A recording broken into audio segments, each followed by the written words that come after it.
everybody, and welcome to yet another edition of Everybody Wants England. I'm only going to be covering two films tonight because one of them, which I actually have a physical copy of. Remember when we were talking about those damn snap cases? This has one of those dreaded snap cases. But uh, I am going to be talking about that, and I will be talking about I Want to Live, which is uh, I don't think that the story was fictionalized, but I think some of the characters in it were fictionalized. So we're going to be talking about all of that tonight, but I want to get a few housekeeping things out of the way before we get started. Uh, hey, Batman. Um, Also, I want to apologize for being an hour later than I intended, but being as I needed to really refresh myself on this, because to be totally honest, I've owned this DVD for years and years and years before even me and Steve were married. So I've had it a long time, but never sat down and watched it. I opened it, and for whatever reason, it sat on a shelf and didn't get watched. So this was my first viewing of this since its possibly original run, but I think I may have watched it maybe a couple of years or more after it was originally on in 1983. Because I would have only been 7 in 1983, depending on when this, what part of the year this would have come out. And I just remember thinking it was so awesome. So when you hear me talk about it now, we'll see how well it holds up. Hey, Kathy. So to get the housekeeping stuff out of the way here, of course, tomorrow night, I haven't heard anything from TJ indicating that he won't be able to do the horror on TV stream tomorrow night, starting at 8:30 p.m. Eastern time. So it'll be a half hour earlier than this one. And of course, I realize we've sprang forward and everybody's a little worse for wear because we're trying to get used to this, right? I'll tell you, the ample sunshine we've been having around here is helping me do just that. So, me and TJ should be back talking about some more Creep Show episodes from the second season. We should get this season finished up, and then the following week be able to come back with the third season. Okay. Thursday will be another triple threat review show. I know I've been kind of lazy with the seductive poison, the resurgence stuff, but hopefully I've been packing your week and your weekend with a lot of other really cool stuff. Um, I think my microphone might be. I bumped it a couple of times. I was trying to get it pulled over here the right way. But anyway, I hope you guys can hear me okay. If you can't, please let me know and I will try to adjust this a little bit. It seems just a lot lower than it was. I don't know what's going on with it. I still need to get my new microphone all hooked up and ready to go. Yes, Super Batman Nerd, I did like that Necronomicon book cake. Do you know if there's like specifically a recipe for that? I would like to incorporate that into the movie Munchies at some point. Um, but I will be talking about, for that triple threat review show, I'll be talking about The Beast Within, Berserker, and Lucio Fulci's The Beyond. So you guys can look forward to that. Friday should be another midday with Dana and Jay. It sounds fine, Kathy. Okay, great. Um, I'm not sure what the theme will be or even if we'll have a theme, but it's always fun, right? Um, And I forgot to bring back what I got in the mail today, or actually Amazon driver delivered it. But I'm not gonna make y'all wait while I go back there and get it and bring it back here, unless y'all absolutely want me to. Otherwise, I can show it, at the beginning of the stream tomorrow night. But I got the Shining miniseries in. I know it's the one a lot of people talk about being really, really bad, but I enjoy it. Other than the kid playing Danny, you said Jay, a photo of the Pop Tart version. um, Okay, so the watch alongs for this weekend. Um, well, maybe I'll be able to tell y'all about those. So Saturday's watch along will be for When a Stranger Calls. I think you're really going to enjoy this one. If you haven't seen it, it's a creepy ass movie. Okay. I know a lot of people say it would have been better if they had kept it as a short film and just kept that middle part out. But, in my older age, I kind of enjoy that. Okay, the book ending parts are the best parts, I will admit. But Colleen Dewhurst doesn't do a terrible job. But she's not that bad in that middle part. I think it works. I really do. So, Sunday, which is St. Patrick's Day, and no, we're not going to have Leprechaun, but we are going to be enjoying the Beatles film A Hard Day's Night, which is I just absolutely love that film. I have so much fun with it. Okay. So the movie Munchies, you may be thinking, what's going to be the seeing there I go hitting things again. The movie Munchies. I am very clumsy, by the way, in case you haven't noticed. Um, I just don't know how this thing got so low. It's really bothering me. I don't know if it's dropped or slid down or what has happened, but anyways, I'm going to quit fooling with it before, I unplug something and then you can't hear me at all, right? Okay.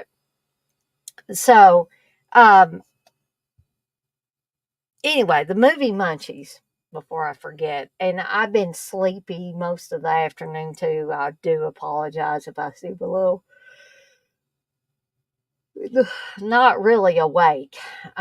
So, um, anyway, back to the movie Munchies after like 3 or 4 tries.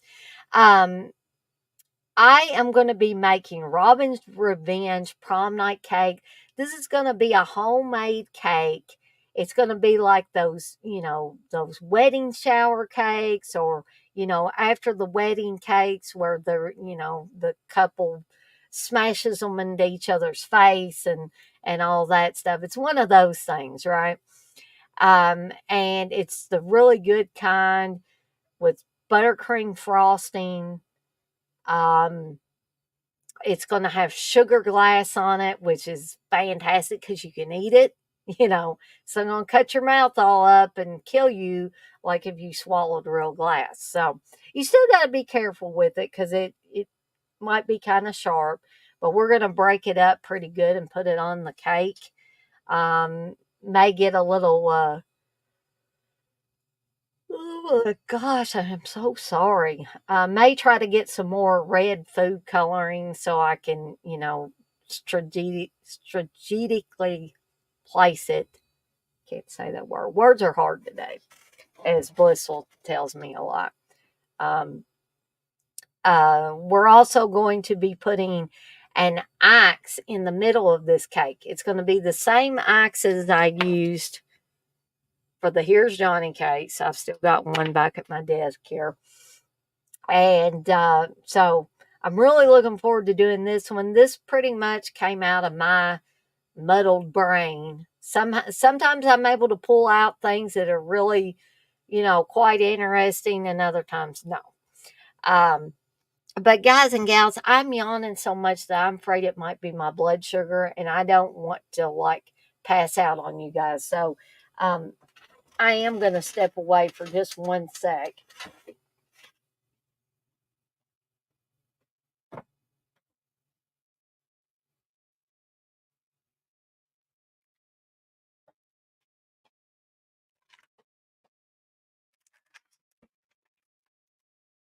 It's a it's a shame when you have low blood sugars or you're diabetic, and I didn't mean to get these. I meant to get the damn jelly beans. It'll be easier to eat. Oh,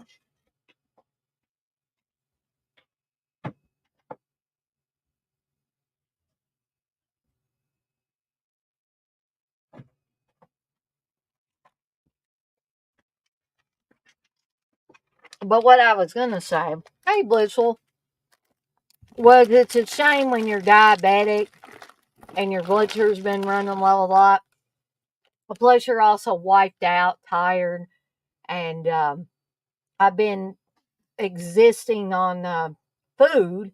I've also been existing on these things and frappuccinos from Starbucks the last couple of mornings. So, boy, when that wears off, you're just like I am now. Yep, that's right, Kathy. Our bodies react to low blood sugar, and we gotta eat. And so, I don't think anybody in here will have a problem with me eating a little candy on here, as opposed to the alternative. Batman, you say, don't worry, I almost did the splits in Walmart earlier. Well, I'm glad you're okay, though. Um, I stumble a lot.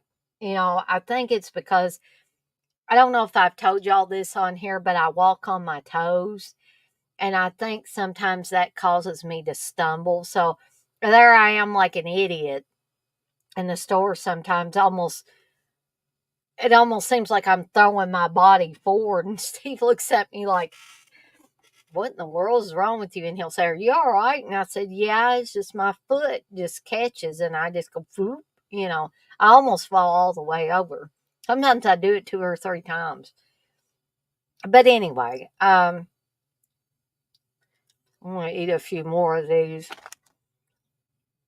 In addition to a low blood sugar making you feel bad, it's super annoying when you just keep yawning and yawning and yawning. That's how I know it's usually something other than me just being tired. Because I just yawn constantly. But I also, while I'm eating some of these, I hope you guys and gals were able to tune in for the impromptu unboxing where Jay did a Timu unboxing and showed a little skin today. Um, I think Jay, bless his heart, he's more good humored about this whole situation with people making clips than I ever could be. Um, and I think he's just got to the point where you you want some damn clips? Here you go. I'm going to show my ass or, whatever. And I wish I could be like Jay. I really wish I could just not care. But stuff like that just upsets me because it's like I said last night, I don't know what these jokers are going to do next. You know, are they going to start clipping me? And I don't know. I don't know what they're what they hope to gain from this, I guess.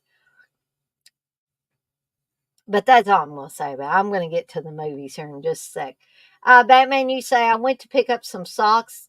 Went to pick up some socks for this one old lady, and my foot slid out underneath me, and I nearly did the splits. Ooh, that probably hurt a little bit, I would think, Batman.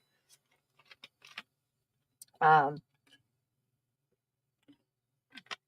But I was going to do a third movie tonight. I'll just go ahead and tell y'all. I was going to do a movie called Hobson's Choice that has Richard Thomas unfortunately, I was unable to find it, and Steve was unable to download it for me. So, unfortunately, that's going to be one of the films that evidently is in that black hole of movies that I'm not going to be able to watch that has Robert Englund in it.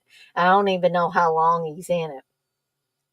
But we're going to go ahead and get started. And of course, I'm going to give a rating on each one of these movies as well, using the Deadites rating scale. But I want to talk about V first. This is, as you can see, the original miniseries. Um, I'll just tell y'all right off. Even though some of the special effects seem a little hokey nowadays, okay, I think it still holds up. And the reveal of the visitors or the aliens or whatever you want to call them is still very creepy to me.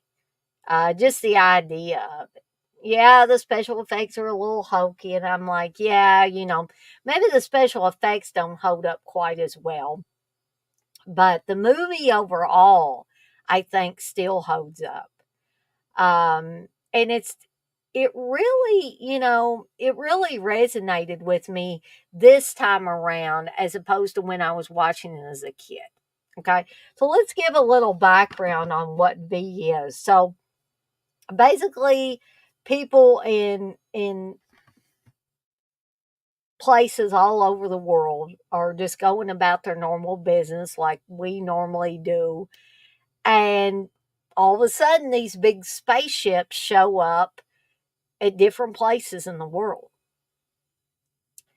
And, basically they sit there all day and then a message comes from them, maybe midday or later in the afternoon or whatever, that the um, visitors, as they're called sometimes. I'm getting ready to sneeze now. Hold on. Oh, excuse me. I've also been doing a lot of that, which is super annoying. But I guess it's allergies or sinuses or whatever. But so they basically, you know, thank you, Batman. They basically say, we come in peace, we mean you no harm. Thank you, Blissful. And what do we know about that when any entity coming from space says that? All kinds of red flags go off with me. Even if I hadn't seen this before, the minute they said we come in peace, I was like, no, no, no, you don't come in peace. You're gonna want to kill us, or use us for food, or take over our planet.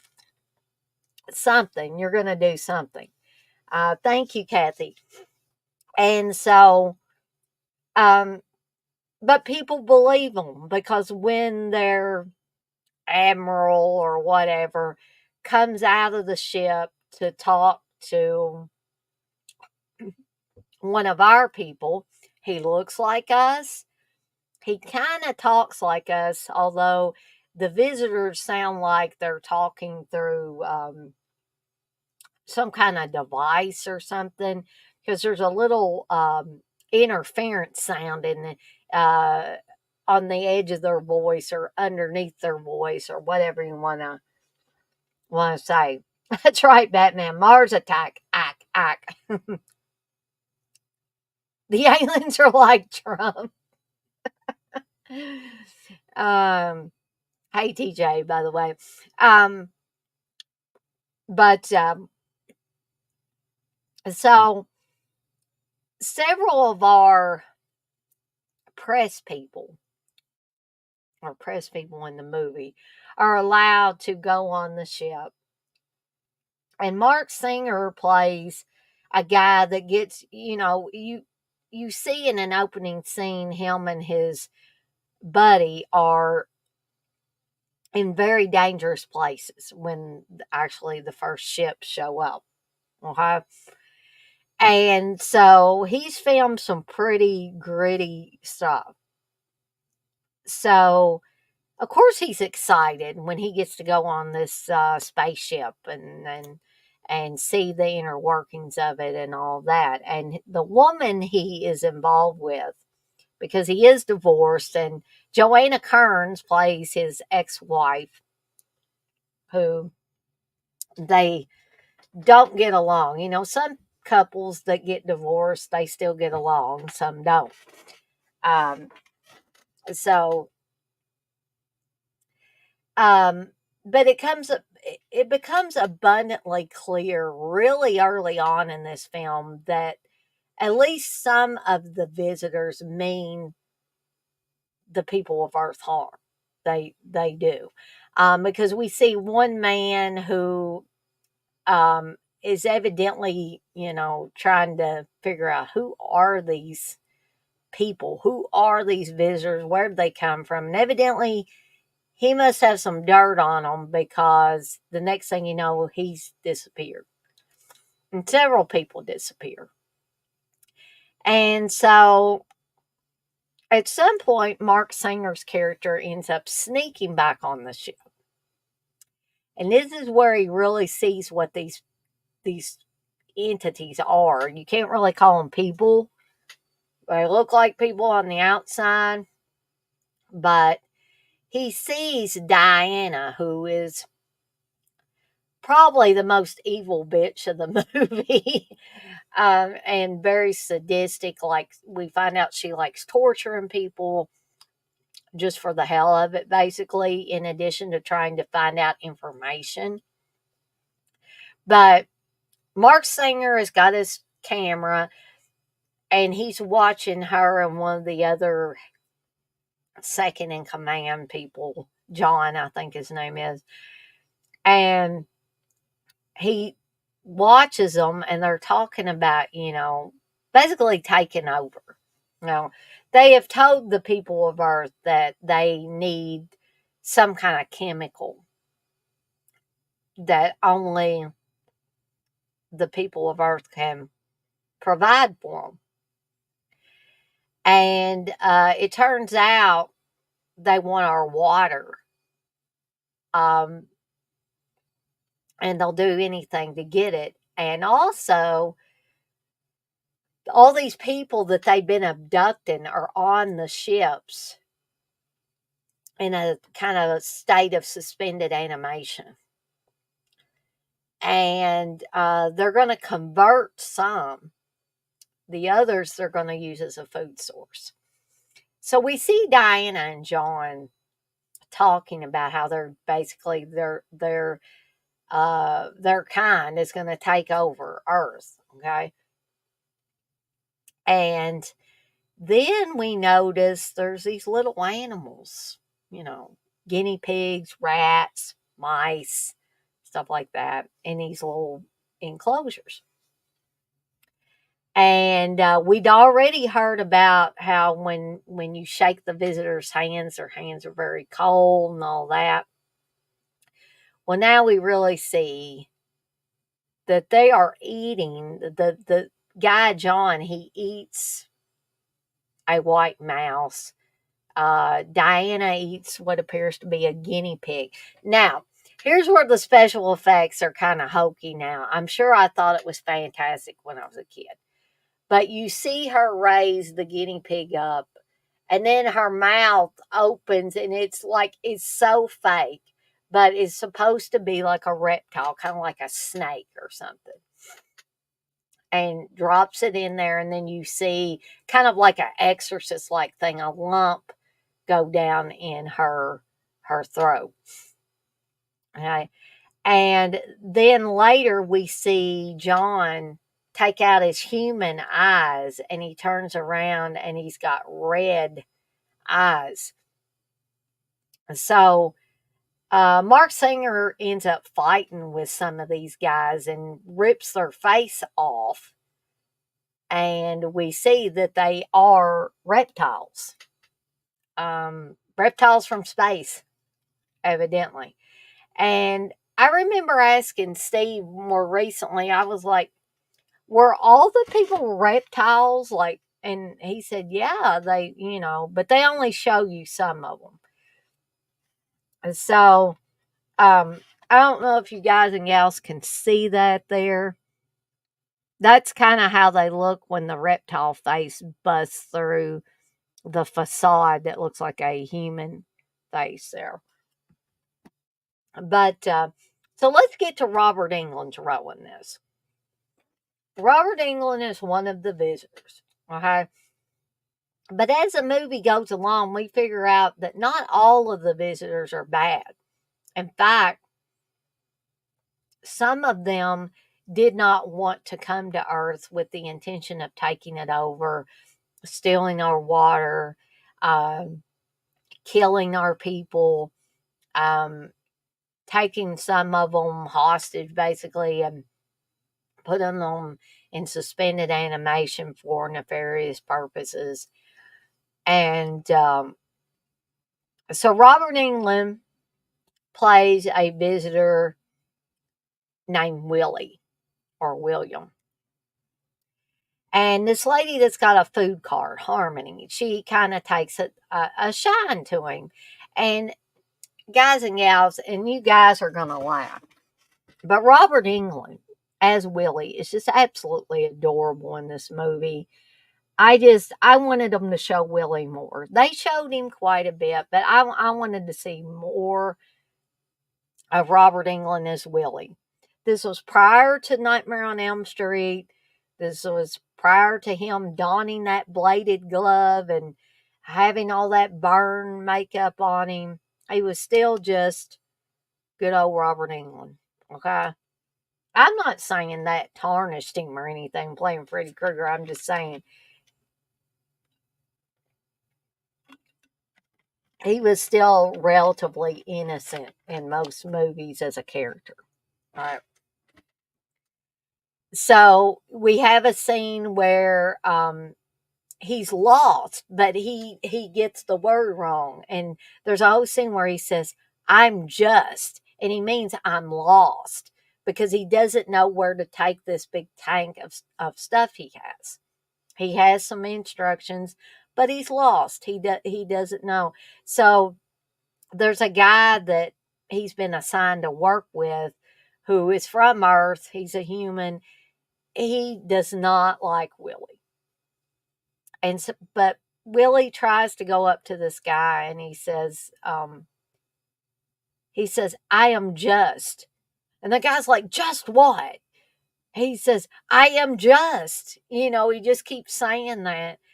And the guy kind of shoves him and says, "Get away from here, you stupid alien." And poor Willie looks so heartbroken. He just does not understand why somebody would treat him this way. So this is the first time he meets Harmony. And she figures out that he's not just, he's lost. And she helps, you know, Willie find where he needs to go. And of course, the bad visitors are kind of mean to him. They're like, "William, where were you?" You know. And so in a later scene, um, there's an accident, and one guy, and I was surprised that they showed this and that they showed this on television, evidently. They There's a like a freezing thing, like I think they say it's like 300 degrees below zero. And a guy comes busting out of there and his hand basically breaks off, I guess because he's frozen. And I was surprised they showed that. And so the guy that kind of shoved Willie in an earlier scene is trapped in there too.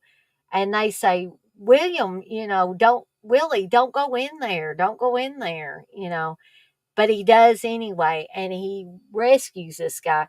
And he has what appears to be like uh, some kind of blisters where the cold has just blistered him. But then later he's okay.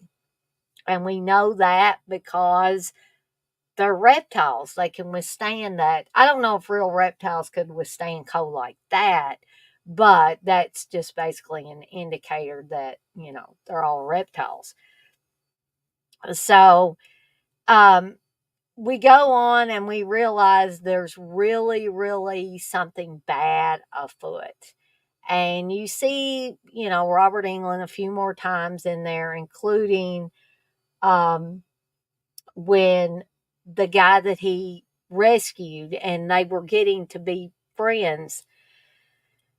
Unfortunately, the man's older son gets killed by the visitors. And so Willie, with his big heart that he has, comes with Harmony to the funeral, and he tries to say that he's sorry about what happened to the man's son. And of course, he just goes ballistic on him. He's like, "Get out of here. Your people killed my son." And, so there comes a point where you don't see Robert Englund's character anymore in this part, but I do believe that he will. I think he returns in the Final Battle, which I will be talking about here before long, as well as talking about some Nightmare on Elm Street movies. And so, um, I couldn't remember if I had seen both parts, but I think I must have, because there is a scene where you're pretty sure that this teenage girl, is going to have sex with one of the aliens, because Diana tells him, "I want to do a little experiment." And he's so enamored of Diana that he will do anything. So he ends up sleeping with the teenage girl, and she has morning sickness. So guess what, guys and gals? I think there's going to be a reptile human hybrid that's going to be born in the second part of the Final Battle. Okay, so yes, I would recommend this. I had so much fun after all these years. I don't know why I never watched this thing after I bought it. I bought it and I just, never got around to watching it again. But it was so much fun to go back and rewatch it and really get to focus too on Robert Englund's character, because I didn't even know who Robert Englund was when I first saw this thing. Okay. So I give it 5 deadites out of 5. I really, really do. And some of you may be thinking, good gracious, dang, why are you giving it 5 deadites out of 5? Well, just for the reasons that I talked about in here on this stream. Also, it has a gentleman who remembers when Hitler and the Nazis took over, and he talks about his wife getting sent to the showers and being in the concentration camps, and how they shaved her head, and that they sent her to the showers with no water. And you guys and gals that have done your history lessons on Hitler and concentration camps, what they did to Jewish people, those horrible, horrible things. You know exactly what I'm talking about. So it had that element to it. And the old man sees these kids spray painting red on the visitor posters I've gotten put up. And he goes up to them. He takes the spray paint can. He said, "If you're going to do it correctly." And he paints the V there on the posters. So a lot of things at work here to make this a great little film or great little mini series to watch. So yes, I'm going to highly, highly recommend it, especially if you haven't seen it before. I think a lot of you that are into sci-fi and sci-fi horror and stuff like that will really, really enjoy it. So that's V. Um, so the next one is basically the story of Barbara Graham. So let's get a little background on Barbara Graham. I don't know how many of y'all have heard of Barbara Graham. I had not. So I had to actually look it up. So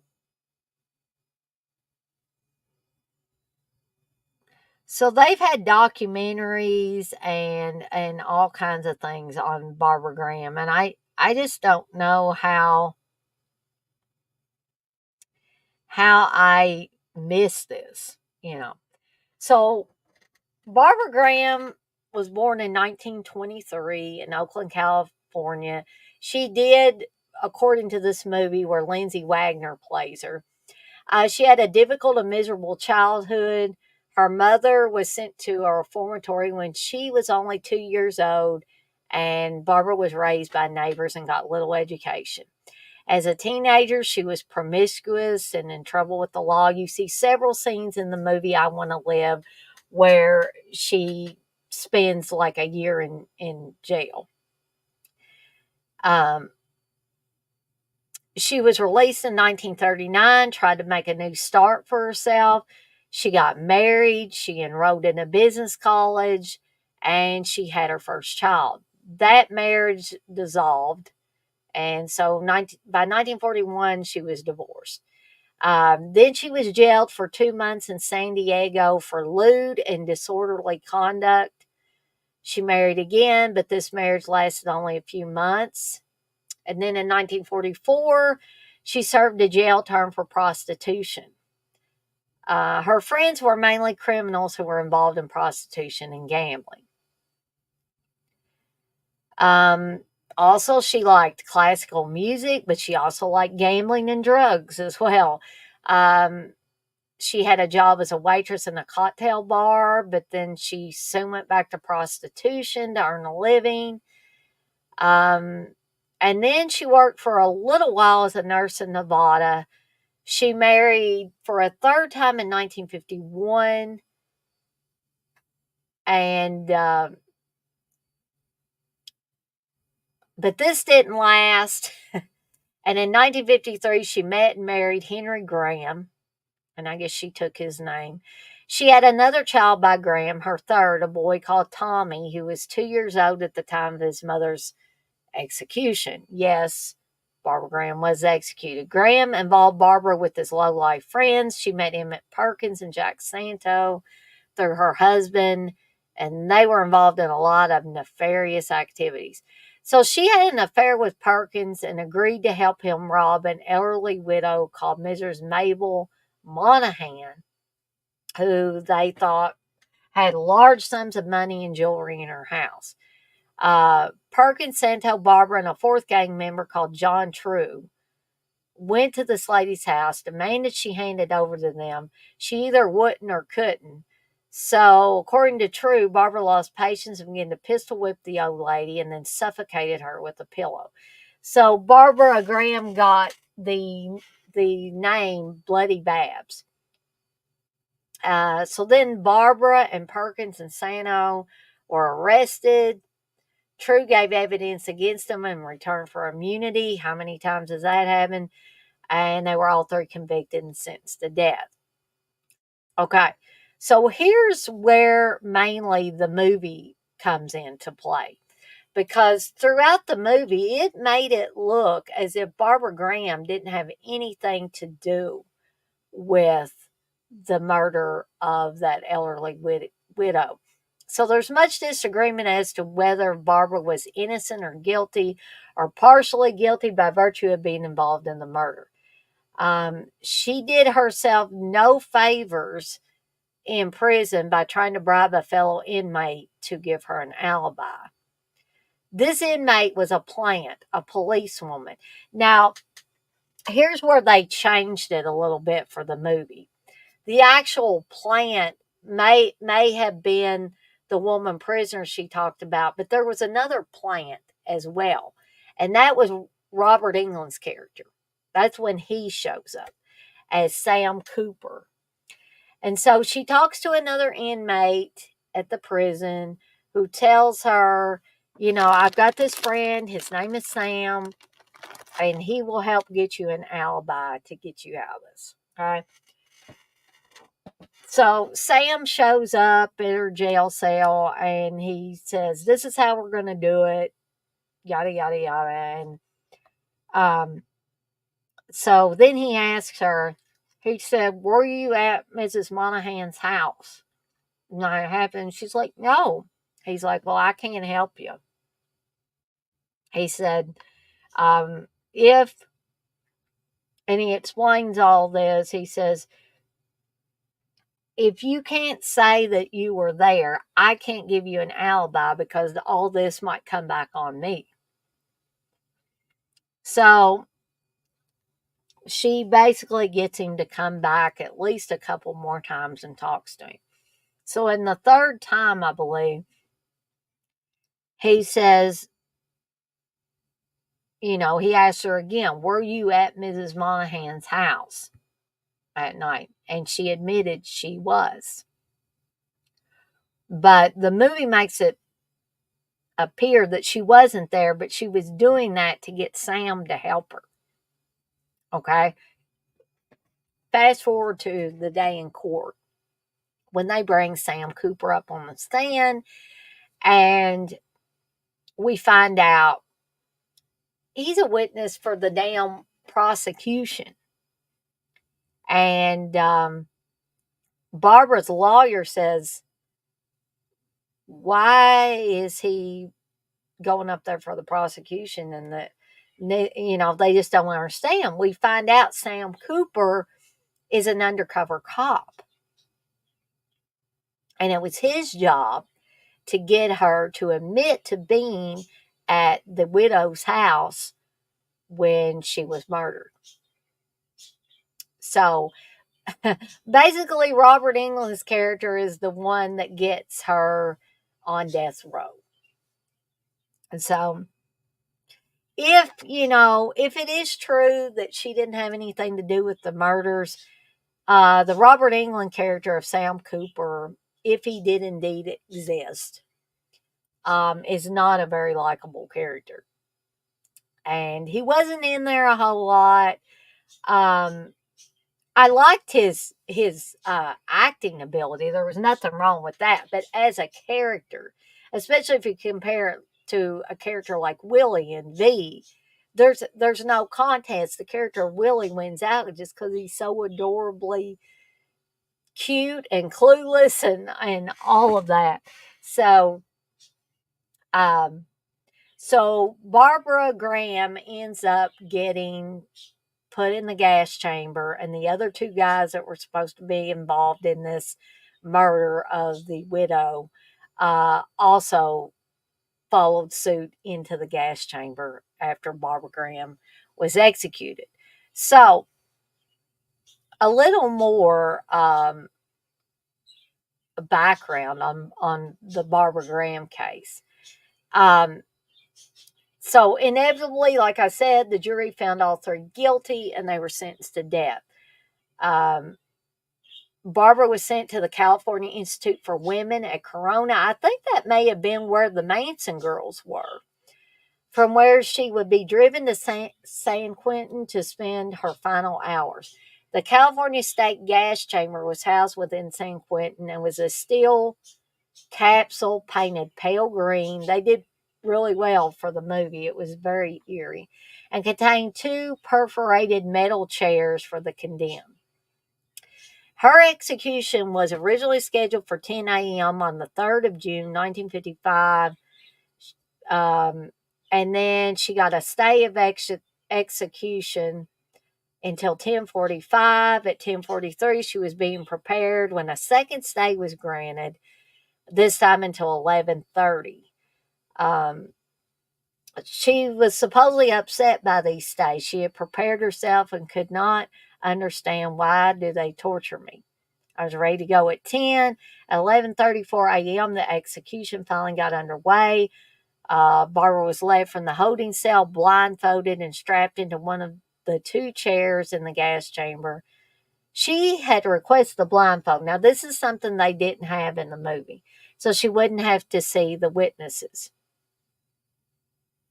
She was coming to the gas chamber by Father Edward Dingberg, St. Quentin's uh, Catholic chaplain.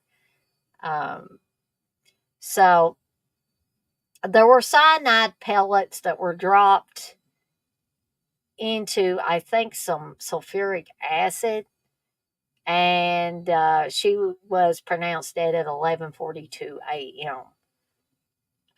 Barbara strained against the straps and threw her head back as far as it would go, remained in this position until she became unconscious and slumped forward. She died relatively easily, unlike some gas chamber victims.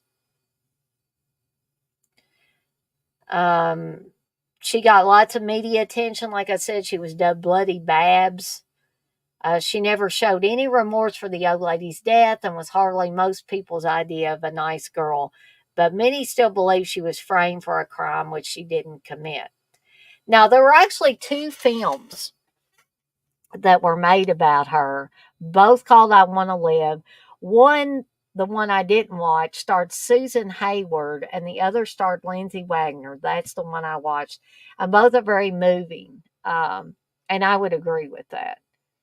Um, when Barbara was interviewed on death row, she told the reporters, if I have to spend the rest of my life in prison, if I have to serve more than 7 years, I want it the way it is. I'll take the gas chamber. Maybe that will be better for my kids. Um, so, little background on Barbara Graham. And in addition to talking about the movie and Robert Englund's role in the movie. Uh, and as unsettling as this movie is, I would have to give it 5 deadites out of 5 as well. And Robert Englund's performance, even though it was a more of an unsavory character, I felt like he still gets 5 deadites out of 5 just for his performance, and also in V he gets a 5 deadites out of 5. So um, that is basically all she wrote on both movies for tonight. If anybody's got any questions for me or questions about the movie, by the way, it's not a very good copy, but you can watch I Want to Live on YouTube. So I'm not sure about B because I didn't check because I knew I had the DVD to watch. So if anybody has any questions, I'd be glad to stay on here a few minutes more.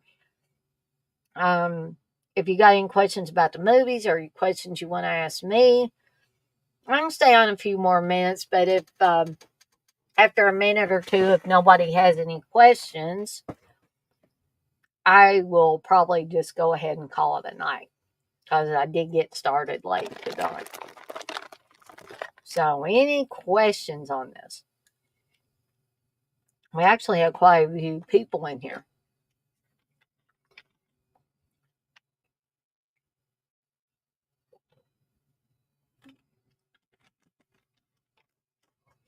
All right, guys and gals, I'm going to give it about another minute. I'll try to find something to ramble on about here. Oh, Kathy's going to talk about Dead Alive. She says, I enjoyed Dead Alive yesterday, but I am not meandering around coastal towns. Oh, you mean Dead and Buried, Kathy? Yeah. Dead and Buried has a very eerie feel to it. It just really has a sinister feel all the way through it.